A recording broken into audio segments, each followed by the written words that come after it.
Malangnya nasib pria ini, batal menikah dengan kekasih pujaan hati karena si calon wanita akan menikahi pria lain.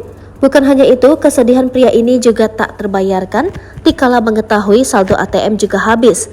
ATM tersebut ia berikan kepada pacarnya. Setiap gajian, pria ini selalu memberikan uangnya kepada si wanita. Dikutip dari Tribun Trends, 6 tahun sudah pria ini memberikan gajinya kepada si wanita untuk ditabung membiayai pernikahan.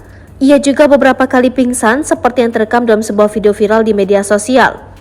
Hal itu membuat keluarga dan kerabat yang ada di dekatnya sibuk menenangkan amukan sang pria. Melansir sripoku.com, dalam video YouTube yang diunggah di kanal mereka, jika dilihat dari bahasa yang digunakan, pria tersebut dinilai berasal dari Sumatera Utara. Dalam video tersebut, tampak beberapa orang menenangkan seorang pria yang terkulai lemas di lantai. Video lainnya menunjukkan pria tersebut berada di sebuah pekarangan dan bersujud di atas rumput.